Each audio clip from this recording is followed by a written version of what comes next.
What up, what up, what up, y'all? It's your boy Maverick, and you are watching Ride the Maverick TV. I'm Vic Chambliss, and let's go ahead and get into this video. I want to talk about the BET Awards of 2012, which aired yesterday at promptly 7 o'clock.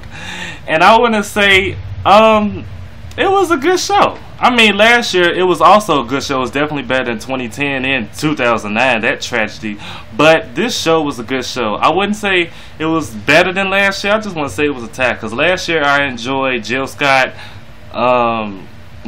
Chris Brown, Kelly Rowland, Trey Songz a little bit. You know, I enjoyed that show, and I enjoyed the show as well, but I wouldn't say which one is better than the other. I mean, I did enjoy Kevin Hart as a host more than I enjoyed Samuel Jackson, but Samuel Jackson, he did a good job. People was like, oh, is he going to be funny? Is he going to be a good host? I mean, he might be lame like Samuel Jackson, only funny in movies, but he was funny. I enjoyed him. I enjoyed Samuel Jackson the majority of all the things he's doing. I mean, like, he is the highest grossing actor of all time. All time. All them white people back in the day who wasn't letting blacks in, to all the blacks who got in, and the blacks and the white people today, he is the highest grossing. That means he has the most money, more than any other actor in Hollywood. So shout out to Tom Cruise, George Clooney, and Brad Pitt, who wish they could be banking like Samuel Jackson. But shout out to Sam Bam for being the highest grossing actor of all time. Not the highest black grossing actor, but the highest grossing of all time. But anyway, so the show opened up. The pre-show, I didn't really watch the pre-show. I will say the pre-show last year was better than the one this year, even though I didn't see the whole damn thing. But anyway, it opened up with these rappers. I didn't know who the fuck they were. At first, I thought the first light-skinned dude was Kurt Cobain's. I don't know if that's true, and I don't know who the hell he was. Then 2 Chainz came out, and then Kanye West came out, and he killed it as usual. Kanye West, he always gives a good show. He's not your typical rapper who just walks around the stage and just be yelling and trying to hype out the crowd and just doing a bunch of dumb shit. He actually, like, has some type of plot to what he's doing. And the other rappers, you know, I really didn't too much care for that. But I'm like, when they first came out, I'm like, this ain't the way you open up the BET Awards show with all this bullshit. They always had epic openings, like with the Fugees, Jennifer Hudson and Jennifer Holiday. I can't remember like the 2 last, you know, openings, but you know, they always do better. Now I'm like, you don't open up with no rappers. Nobody want to hear this shit. And then I was like, okay, why didn't they open up with a Whitney song? You know, that's just what I was expecting. That's what I would have liked, but okay, they didn't. So well, I can't really like remember all the awards. I don't even remember who won best hip hop artist, but you know, Drake had posted a tweet. He was saying that, you know, thank you BET, that was righteous. I don't even know who won, but I'm like, Drake, you know, he's like, his album Take Care was dope as shit, and then on top of that, it's still selling over 1 million copies. Why isn't he nominated? I mean, like, he had motherfuckers saying YOLO for like goddamn months and shit, almost a damn year. Like, why? I'm surprised the motto didn't win anything. Like, I'm like, okay, that might have been a little bit of bullshit. Drake, maybe if you would have brought your ass to goddamn BET Awards instead of going balls deep in Rihanna shooting white ropes all over her goddamn face, maybe you would have won something. Or maybe your scary ass didn't just want to be in the same place as Chris Brown.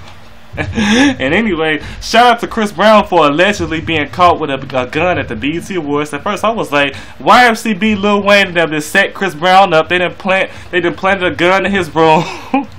That would have been hilarious if that would have happened. But I was thinking like, okay, is he even gonna perform? Because people were saying, somebody from BET Awards camp was saying that, you know, it is true that he had a gun. All this kind of stuff is being investigated. So maybe they arrested Chris Brown. Then once they found out that it was probably like not his, or the case might be, they let him back into the show and perform. Because I thought he was supposed to perform before the Frankie Beverly and Maze thing, but I guess if he was supposed to perform before them, he performed after them, and his performance was so fucking dry. Like, Chris Brown, his performance was better last year than this year. I'm like, what the fuck was this shit, Chris Brown? What the fuck were you doing? Like, the paint and all that shit was cool, but everything else, I'm like, the songs wasn't even R&B, they were pop. And when he won that best R&B artist, I'm like, Chris Brown is not even an R&B artist anymore. He's not. So stop putting him in the categories with people who really are R&B to somebody. It's just not fair. Like, it's just a shame that in this industry, when you're black, they automatically stamp you as R&B. That's why Rihanna is always in the R&B categories when she's not R&B. She's pop. Like, she's pop. Just because she has like black fans when she's black, when I don't mean she's a R&B artist. She's just not. Chris Brown is not an R&B artist anymore. I don't know what the fuck he is, but he ain't. Bruno Mars is more R&B than Chris Brown to this day. Anyway, he won, and his performance was fucking whack as shit, and I didn't like it. Like I said, with the spray paint and all that shit could have been cool, and the way he was dancing, I'm like, I don't know. Like, I didn't even check for the songs that he did. Like, when he did Look at Me Now, that shit was hot. Everybody checked for that. But this shit he performed, like, what the fuck is this, Chris Brown? Didn't you perform this at the Grammys, the AMAs, and the Billboard Awards? Why are you bringing that shit to the BET Awards? Bring something new. Why didn't you perform Sweet Love? Why didn't you perform what other shit you got coming out? Yeah, you got Fortune coming out on July the 3rd. Why didn't you perform anything for Fortune? Calypso, whatever the case might be. I don't give a fuck. Melanie Fiona performed. I gotta rewatch her performance because I knew at the time I was eating, and I'm too busy worried about the pork chops and that whatever the fuck side dish I was eating. I was too worried about that to be worried about what she was doing. But Melanie Fiona can sing, and I know she was giving them live vocals, but I gotta rewatch her performance to really get into it. Willow Smith, I want to say this. Like, I'm like, why is this little boy singing to me at the pre-show? Looking like a little boy. Like, Justin Bieber looks like a girl. Willow Smith looks like a boy. Bitch, take your ass to a goddamn school from 7:45 to 2:50 a day out the summertime. I'm tired of your ass. But anyway, with that being said, what else happened? Oh, Shantae Moore came and sung out for Donna Summer. She did a great job, but like, I felt like it wasn't enough. But hey, what can you do? I really can't remember like chronological order what was going on, but Beyonce, Jay-Z, Kanye West, and Kim Kardashian. I swear, like somebody said on Twitter, like, look at the cool kids sitting in front, and from the beginning of the show to the middle, they was showing Beyonce and them nonstop. It was like, fuck everybody else in the audience. We want to see Beyonce, and I did too. And I'm kind of mad she didn't get her ass on stage to perform. But when I looked at the performances for the Whitney tribute, she wasn't needed. I mean, she wasn't. But that whole time they was just showing that. And then it was so funny to see Beyonce out bees in the trap. Bees in the trap. I'm like, Beyonce, you like this, but Beyonce do be in the trap. That's why y'all never know what she is in Blue Ivy yet.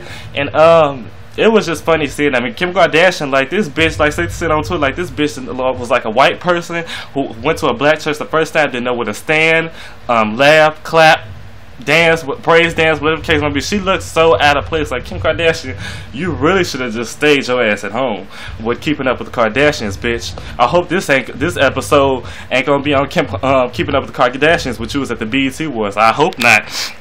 With that being said, she looks so out of place, and I'm like, well, she probably all this rich black dick in attendance in one place. She probably didn't know what to do with herself, but she just looks so out of place, like, for real. Like, you've been dating black superstars, and I think Ray J was in the same role as her. Like, that's gotta be awkward. But anyway, she looked out of place. Like, really? You've dated enough black people to know how to be around black people, but I guess if you don't, whatever the case might be. Anyway, who else performed? You know, Maybach Music Group performed. I wasn't here for that. Rappers to me are boring. It's the same shit every goddamn year. It's nothing spectacular. It's nothing out of the box. At least with Diddy, whether he want to be a rapper or the singer, his shit is a concept and is well thought out. Busta Rhymes too. Busta Rhymes always gives a great performance. Like, for Touch It, that shit was fucking hot. It's just not coming to me. But anyway, let's just go ahead into the Whitney Houston tribute. I felt the Whitney Houston tribute was great, but it could have been a little longer. What I would have liked, like, for after every commercial break, they would have a singer come out and come sing like maybe half of a Whitney song and fucking kill it, then proceed to the award show. Excuse me, but they didn't. No, rewind. Samuel Jackson and the Real the Real Husbands of Hollywood. That was fucking funny when he came and finished. I love, like, clearly you've had all you can eat. Oh, the Faux Genie. They're gonna have a hard time squeezing your ass back in the bottle. That was hilarious. Anyway, the Whitney Houston tribute. When I say, like I said, Beyonce ass was not needed. Mariah Carey came out and she made it clear, like, we got our Oscar-winning duet for Prince of Egypt. I gotta hear that song and I gotta watch the performance. But anyway, she came out, gave her little eulogy speech, whatever the case might be. Then Monica came on stage. when I told you Monica had me teary-eyed, because so many, Monica really don't sing the way she can sing in her songs. Like, she just gives you a little bit of her vocal range and potential. On that fucking stage, she gave you all of what she can do, and she let it be known. Like, Beyonce, who? Y'all don't need her, y'all got me. Because I would rather hear Monica like sing, because like when I hear emotion out of Monica's voice, and she also had that power. When you need somebody, you ain't got somebody who can belt, like just be belting with all that incredible range. You need somebody with power. Monica is somebody who really ain't got all that belting power, but she has power, and she has, no, doesn't have that belting range, but she does have power nonetheless. But she fucking killed it. She had the best performance of the night to me. Cissy Houston did great. I mean, she did phenomenal, but like her vocals, like I guess from her age, she still killed it, but from her age, like she didn't do the best. And you could tell, listen to Cissy, that's where Whitney Houston got all her power from. That's really where what it came from. Brandy, when she came out, and Brandy proved like this is why I was so big back in the 90s, because look at me, I'm fucking Brandy. Like, she came out, she was singing, she was dancing at the same damn time. I mean, I enjoyed her performance. Like, her outfit could have been a little more extravagant. I wasn't really feeling like the hair, like it just, nobody does humps anymore. Sorry. But anyway, she did great. And I was so glad that they got Monica and Brandy, because like when you watch Brandy's Behind the Music, like she had a real close relationship with Whitney Houston, so I felt like it would be appropriate to have Brandy. And then on top of that, when Brandy and Monica, like when Whitney came, you know, they got the videos at the pre-Grammy party where they ran into Whitney Houston. It was so emotional, it was so lovey-dovey. Then she came and watched them rehearse The Boy Is Mine and It All Belongs to Me. I felt like it would have been appropriate, because Monica, she may not have had as close a relationship with Whitney Houston, but she loved Whitney Houston as much as Brandy did, I'm sure, because she all her tours before Whitney even died, she always did a Whitney song, and she always did it for her. She never tried to be Whitney, she just did it as only Monica could, and I love that. So when they got both of them, they got it, and they didn't just get them, they got them, and they delivered. They didn't just like, okay, don't put me in because you feel sorry for me because I had this relationship with Whitney. Put me in because of that, and because I can fucking kill it, and they killed it. Cissy Houston killed it as well. I would have liked for the tribute to be larger, but they did do that damn thing, like for real. I really wanted like a wider array of singers to honor Whitney, but hey, it is what it is. We got what we got, and it delivered. So the whole show, like, you know, Chris Brown was winning every goddamn thing as usual. Beyonce won, and let's get into this like little Lauryn Hill diss, because you know Modest Behavior came with Mike Epps to present the Best R&B Artist Award. Oh, they didn't have female and male this time, they just had artists. But anyway, or maybe they did, I don't know. When I read something, it said they didn't. But anyway, so, you know, they was clowning Mike Epps with his ooh yeah, that was so hilarious. And he you know, him and Ray Ray was having a little dialogue back and forth, and he was like, you gonna be the Eddie Kane Jr. of the group. That was hilarious, because the 5 Part Beats Eddie Kane Jr. was hilarious. But anyway, he said, you know, Mike, you sing bad like Lauryn Hill's tax accountant.